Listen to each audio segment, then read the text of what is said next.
사랑하는 성도 여러분, 오늘 하나님의 은혜 안에서 이 자리에 함께하게 되어 감사합니다. 오늘 저는 여러분과 함께 하나의 질문 앞에 서고 싶습니다. 그것은 바로 이것입니다. 우리는 과연 하나님께서 우리에게 맡기신 사명을 제대로 감당하고 있는가? 우리가 전해야 할 말의 핵심을 정확히 전하고 있는가? 이 질문 앞에서 오늘 우리의 마음이 뜨겁게 달궈지기를, 때로는 찔림을 받기를, 그리고 끝내는 안식을 얻기를 간절히 바랍니다. 오늘의 본문은 요한복음 1장 19절에서 34절까지의 말씀입니다. 이 말씀 속에는 한 사람의 위대한 증거자가 등장합니다. 바로 세례 요한입니다. 그는 예수님보다 먼저 와서 길을 예비하는 사명을 받은 사람이었습니다. 그런데 놀라운 것은 이 위대한 증거자가 결정적인 순간에 자기 사명의 핵심을 놓쳐버렸다는 사실입니다. 그리고 그 한 번의 놓침이 얼마나 큰 비극을 가져왔는지 우리는 오늘 그 역사의 현장을 함께 들여다보려 합니다. 먼저 세례 요한이 어떤 사람이었는지를 살펴봅시다. 말라기 4장 5절을 보면 하나님께서는 이렇게 말씀하셨습니다. 여호와의 크고 두려운 날이 이르기 전에 내가 선지자 엘리야를 너희에게 보내리니. 이 약속은 수백 년 동안 이스라엘 백성의 가슴 속에 살아 있었습니다. 메시아가 오시기 전에 먼저 엘리야가 온다. 그래서 유대인들은 하늘에서 엘리야가 내려오기를 목이 빠지게 기다리고 있었습니다. 그런데 하나님은 그 약속을 어떻게 이루셨습니까? 누가복음 1장 17절을 보면 천사가 사가랴에게 이렇게 말합니다. 그가 엘리야의 심령과 능력으로 주 앞에 앞서가서 아버지의 마음을 자녀에게로 돌이키고 거스르는 자를 의인의 슬기에 돌아오게 하여 주를 위하여 세운 백성을 준비하리라. 여기서 분명히 말하고 있습니다. 엘리야가 육체 그대로 하늘에서 내려오는 것이 아니라 엘리야의 심령과 능력으로 한 사람이 온다는 것입니다. 그 사람이 바로 세례 요한이었습니다. 마태복음 3장 1절에서 3절을 보면 세례 요한은 유대 광야에 나타나 회개하라, 천국이 가까이 왔느니라고 외쳤습니다. 그리고 마태복음 3장 11절에서는 나는 너희로 회개하게 하기 위하여 물로 세례를 베풀거니와 내 뒤에 오시는 이는 나보다 능력이 많으시니 나는 그의 신을 들기도 감당하지 못하겠노라고 고백합니다. 이것은 놀라운 증거였습니다. 세례 요한은 자기보다 위대한 분이 오시고 있다는 것을 분명히 알고 있었습니다. 그런데 문제는 여기에서 시작됩니다. 요한복음 1장 19절에서 23절의 장면을 보십시오. 예루살렘에서 제사장들과 레위인들이 세례 요한에게 찾아옵니다. 그리고 묻습니다. 당신은 누구요? 당신이 그리스도입니까? 세례 요한이 대답합니다. 나는 그리스도가 아니요. 그러면 누구요? 엘리야입니까? 세례 요한이 대답합니다. 아니요. 그럼 선지자요? 또 대답합니다. 아니요. 성도 여러분, 바로 이 대답이 역사의 물줄기를 바꿔버린 순간이었습니다. 세례 요한은 엘리야의 심령과 능력으로 온 자였습니다. 하나님이 약속하신 그 사명을 가지고 온 사람이었습니다. 그런데 유대인들이 가장 궁금해하던 바로 그 질문 앞에서 그는 아니라고 대답해버린 것입니다. 여러분, 상상해 보십시오. 유대인들은 성경을 통해 메시아 오시기 전에 엘리야가 먼저 온다는 것을 확신하고 있었습니다. 그래서 그들에게 가장 중요한 질문은 엘리야가 왔느냐, 아직 안 왔느냐, 이것이었습니다. 만약 세례 요한이 그 자리에서 이렇게 말했다면 어떻게 되었을까요? 나는 엘리야의 심령과 사명으로 온 자입니다. 하나님께서 말라기 선지자를 통해 약속하신 그 엘리야는 육체로 다시 오는 것이 아니라 심령과 능력으로 오는 것이며 내가 바로 그 사명을 감당하기 위해 왔습니다. 그리고 내가 증거하는 이 예수가 바로 여러분이 기다리던 메시아이십니다. 이 한마디만 했어도 제사장의 아들이 하는 말이니 사람들이 귀를 기울였을 것입니다. 엘리야 문제가 풀리니 메시아에 대한 의문도 풀렸을 것입니다. 그런데 세례 요한은 그 결정적인 한마디를 하지 못했습니다. 아니, 오히려 부정해버렸습니다. 그 결과가 어떻게 되었습니까? 예수님께서는 마태복음 11장 14절에서 만일 너희가 즐겨받을진대 오리라 한 엘리야가 곧 이 사람이니라고 분명히 말씀하셨습니다. 또 마태복음 17장 12절에서도 내가 너희에게 말하노니 엘리야가 이미 왔으되 사람들이 알지 못하고 자기들의 뜻대로 대우하였도다 하시니 제자들이 그제서야 세례 요한을 가리켜 말씀하신 줄을 깨달으니라고 기록되어 있습니다. 보십시오. 예수님은 분명히 세례 요한이 엘리야라고 말씀하셨습니다. 그런데 세례 요한 자신은 아니라고 했습니다. 이 엇갈림이 유대인들에게 얼마나 큰 혼란을 주었겠습니까? 그들의 머릿속에는 이런 생각이 자리 잡았을 것입니다. 예수라는 사람이 자기가 메시아 되려고 요한을 억지로 엘리야라 하는 것 아닌가? 요한 자신도 아니라고 하는데 왜 저 사람은 저렇게 주장하는가? 이렇게 불신의 씨앗이 뿌려진 것입니다. 고린도전서 2장 8절은 이렇게 말합니다. 이 지혜는 이 세대의 통치자 중 아무도 알지 못하였나니 만일 알았더라면 영광의 주를 십자가에 못 박지 아니하였으리라. 성도 여러분, 무지가 비극을 낳습니다. 모르기 때문에 영광의 주님을 십자가에 못 박았습니다. 그런데 그 무지를 키운 데에는 증거자의 실패가 결정적으로 자리하고 있었습니다. 증거자가 핵심을 풀어주지 못하니 사람들의 의문은 풀리지 않았고, 풀리지 않은 의문은 불신이 되었고, 불신은 결국 십자가라는 비극으로 이어진 것입니다. 그런데 성경에는 정반대의 모습을 보여주는 사람이 있습니다. 바로 사마리아 여인입니다. 요한복음 4장을 보십시오. 이 여인은 사회적으로 보면 아무런 자격이 없는 사람이었습니다. 남편이 5이나 있었고 지금 함께 사는 남자도 남편이 아니었습니다. 유대인들에게 멸시받는 사마리아 사람이었습니다. 그런데 예수님을 만나고 나서 이 여인에게 무슨 일이 일어났습니까? 요한복음 4장 28절에서 29절을 보면 여자가 물동이를 버려두고 동네에 들어가서 사람들에게 이르되 나의 행한 모든 일을 내게 말한 사람을 와서 보라.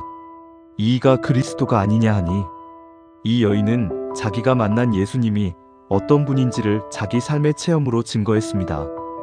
그리고 요한복음 4장 39절을 보면 여자의 말이 내가 한 일을 다 내게 말하였다 증거하므로 그 동네 중 많은 사마리아인이 예수를 믿었다고 기록하고 있습니다. 여러분, 이것이 증거의 힘입니다. 세례 요한은 제사장의 아들이었고 온 유대 땅에서 존경받는 선지자였지만 핵심 질문 앞에서 입을 다물었습니다. 그런데 사마리아 여인은 아무런 지위도 학식도 없었지만 자기가 만난 예수님을 있는 그대로 전했습니다. 그리고 온 마을이 예수님을 믿게 되었습니다. 증거는 지위의 문제가 아닙니다. 학식의 문제가 아닙니다. 핵심을 아느냐 모르느냐, 만난 분을 확실히 전하느냐, 그렇지 못하느냐, 이것이 증거의 생사를 가르는 것입니다. 그러면 세례 요한은 예수님을 정말 몰랐던 것일까요? 아닙니다. 요한복음 1장 29절을 보면 세례 요한이 예수를 보고 이르되 보라, 세상 죄를 지고 가는 하나님의 어린 양이로다라고 외쳤습니다. 또 요한복음 1장 34절에서는 내가 보고 그가 하나님의 아들이심을 증거하였노라고까지 고백합니다. 세례 요한은 알고 있었습니다. 예수가 누구신지를 알고 있었습니다. 그런데 문제는 아는 것과 행하는 것 사이의 거리입니다. 야고보서 2장 17절은 이렇게 말합니다. 이와 같이 행함이 없는 믿음은 그 자체가 죽은 것이라. 세례 요한은 예수님이 메시아이심을 알았지만 유대인들의 핵심 의문을 풀어주는 행동으로까지 나아가지 못했습니다.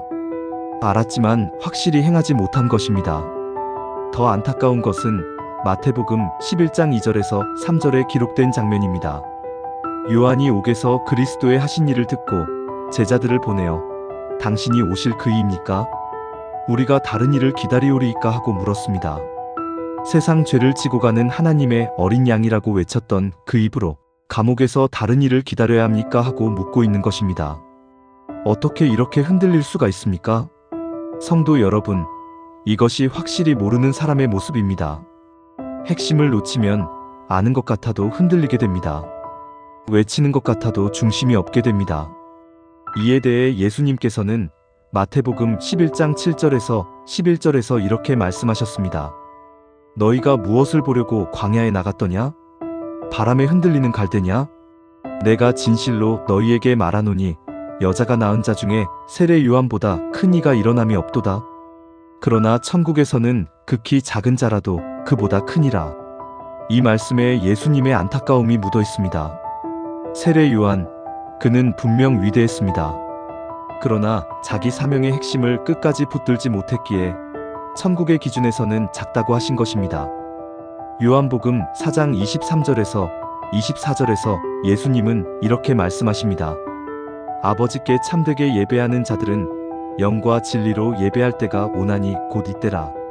아버지께서는 자기에게 이렇게 예배하는 자들을 찾으시느니라. 하나님은 영이시니 예배하는 자가 영과 진리로 예배할지니라.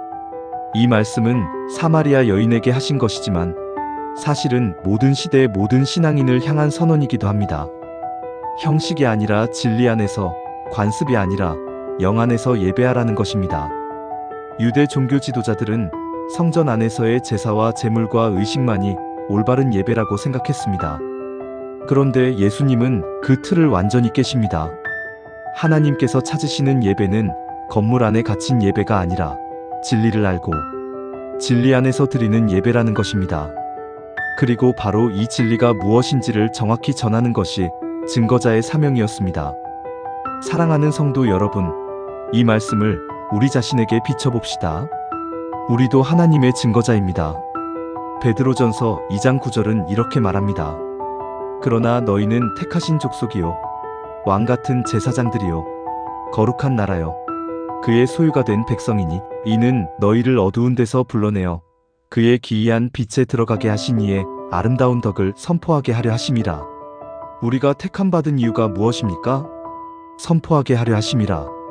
우리는 하나님의 아름다운 덕을, 예수 그리스도의 구원을, 성령의 역사를 이 세상에 전하기 위해 부름받은 사람들입니다. 그런데 우리는 어떻게 전하고 있습니까? 혹시 세례 요한처럼 핵심을 놓치고 있지는 않습니까? 예수 믿으세요라는 말은 하면서 왜 예수를 믿어야 하는지, 예수님이 어떤 분이신지, 그 구원이 왜 나에게 필요한지를 명확하게 풀어주지 못하고 있지는 않습니까? 사람들이 가장 궁금해하는 그 핵심 질문 앞에서 머뭇거리고 있지는 않습니까? 로마서 10장 14절은 이렇게 묻습니다. 그런즉 그들이 믿지 아니하는 이를 어찌 부르리요? 듣지 못한 이를 어찌 믿으리요? 전파하는 자가 없이 어찌 들으리요? 전파하는 자, 곧 증거하는 자가 없으면 듣지 못합니다. 듣지 못하면 믿지 못합니다. 믿지 못하면 부르지 못합니다. 증거자의 입이 열리지 않으면 구원의 문도 열리지 않는 것입니다. 디모데후서 2장 15절은 이렇게 권면합니다. 네가 진리의 말씀을 옳게 분별하며 부끄러울 것이 없는 일꾼으로 인정된 자로 자신을 하나님 앞에 드리기를 힘쓰라. 증거자가 되려면 먼저 배워야 합니다. 진리의 말씀을 옳게 분별할 수 있어야 합니다. 대충 알고 대충 전하면 그것은 증거가 아니라 소음이 됩니다. 세례 요한의 비극 중 하나는 예수님 곁에서 더 깊이 배우지 않았다는 것입니다. 그는 광야에서 홀로 외쳤습니다. 물론 그 외침도 귀한 것이었습니다. 그러나 진리의 근원이신 예수님 가까이에서 말씀을 배우고 깨달았다면 유대인들의 의문을 풀어줄 수 있는 깊은 증거를 할 수 있었을 것입니다. 우리도 마찬가지입니다. 기도만 해서도 안 되고 열심만 있어서도 안 됩니다. 말씀을 깊이 배우고 그 말씀 안에서 하나님의 뜻을 분별하고 그것을 삶으로 실천하며 입으로 전해야 합니다. 그래야 세례 요한의 실수를 반복하지 않게 됩니다. 그래야 사마리아 여인처럼 온 마을을 살리는 증거자가 될 수 있습니다. 사랑하는 성도 여러분, 오늘 말씀을 통해 세 가지를 가슴에 새기시기 바랍니다. 우리 각자가 하나님의 증거자라는 사실을 잊지 마십시오. 하나님은 우리를 통해 이 세상에 복음을 전하기 원하십니다. 그것이 우리가 구원받은 이유이며 우리가 살아가는 목적입니다. 핵심을 알고 핵심을 전하십시오. 겉으로만 외치지 말고 사람들의 마음속 깊은 의문을 풀어줄 수 있는 증거를 하십시오. 그러려면 말씀을 배워야 합니다. 기도해야 합니다. 성령의 인도하심을 구해야 합니다. 아는 것에서 멈추지 말고 행하십시오. 세례 요한은 알았지만 행하지 못했습니다. 야고보서 1장 22절이 말하듯 너희는 말씀을 행하는 자가 되고 듣기만 하여 자신을 속이는 자가 되지 말라. 아는 것을 삶으로 실천하고 입으로 증거하며 온 삶으로 하나님의 영광을 드러내는 자가 됩시다. 이사야 52장 7절은 이렇게 노래합니다. 좋은 소식을 전하며 평화를 공포하며 복된 좋은 소식을 전하며 구원을 공포하며 시온을 향하여 내 하나님이 통치하신다 하는 자의 산을 넘는 발이 어찌 그리 아름다운고 라고 말입니다. 여러분의 발이 아름다운 발이 되기를 축원합니다. 핵심을 아는 자의 입이, 진리를 전하는 자의 발이 이 세상을 하나님 앞으로 이끄는 아름다운 통로가 되기를 간절히 기도합니다.